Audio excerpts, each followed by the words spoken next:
Okay, so we want to solve. We have a rational equation, so we want to multiply by the LCD again. So then what is the LCD? What are our factors? Remember that W is a term and 3 is a term. So the factors are going to be, this is one factor, this is the other factor. So the LCD is going to be W times W minus 3. Okay, so we need to multiply this times W times W minus 3. This times W times W minus 3. And this times W minus 3. Okay. So then the W's cancel here, and you get 2W minus 6. The W minus 3's cancel here, and you get minus 10W. And on the right hand side, you get W squared minus 3W. Okay. I'm going to move everything to the right and set it to 0 and combine like terms. So then I get W squared minus 3W minus 2W plus 6 plus 10W equals 0. Now you could have combined like terms before doing this. I'm just choosing a route. Okay. So now if I combine like terms, W squared, I got a 3W, 2W, 10W. What is that? 5W plus 5W and then plus 6. So this should look familiar. So we can factor it. W plus 3 and 2. So then W should be negative 3 and negative 2.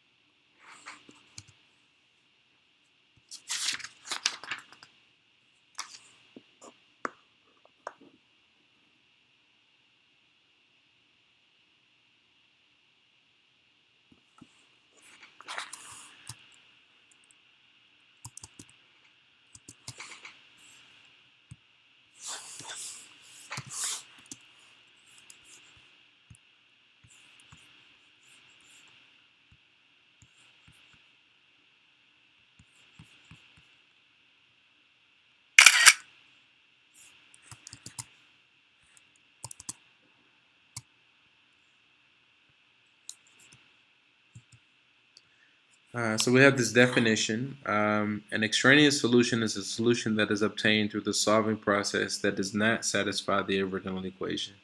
So I want to say that usually occurs when you have, let's see,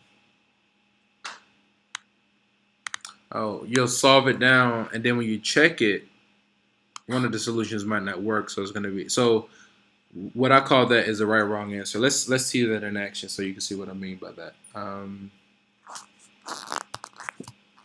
Okay, so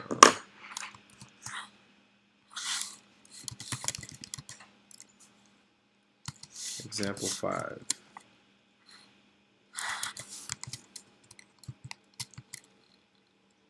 You just want to solve.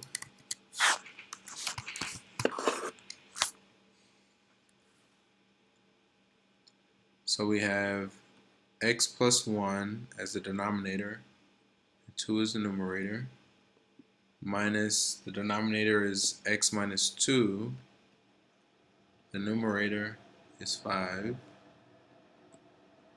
equals, the denominator is x squared minus x minus 2, the numerator x squared minus 6x minus 13. Okay. I'm going to factor this denominator on the right just to see what it looks like. So I'm going to do that in green. Then x and x plus and minus 2 and 1. So x minus 2, x plus 1. So this is our LCD. So we're going to multiply each one by the LCD. So we're going to say this times x plus 1 times x minus 2. We're going to say this times x plus 1 times x minus 2. And this times x plus 1 times x minus 2. Okay. X plus 1s are going to cancel here. X minus 2s are going to cancel here.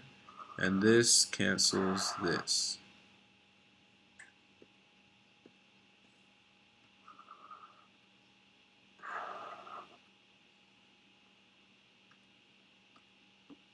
Okay.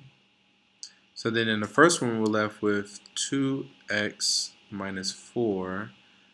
The second one, we're left with a negative 5x minus 5. And we're left with the right-hand side, which is x squared minus 6x minus 13. Okay. So I'm going to move everything to the right again. So then I get x squared minus 6x minus 13 minus 2x plus 4 plus 5x plus 5 is equals 0. Okay. Now we'll combine like terms, x squared. We got 6, 2, and 5. That's negative 1, negative 3. So minus 3x. We got a 13 and a 4 gives you negative 9. Plus 5 is negative 4. Okay.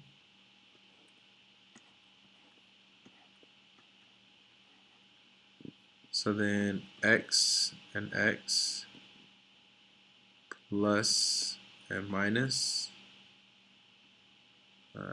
4 and 1 gives you negative 4, gives you negative 3. So then x equals negative 1 and 4. But you should be checking these. See, if you look here, this tells us that x cannot be equal to negative 1. Because when you plug in negative 1, it gives you a 0 in the denominator. So the only solution that actually works is x equals 4.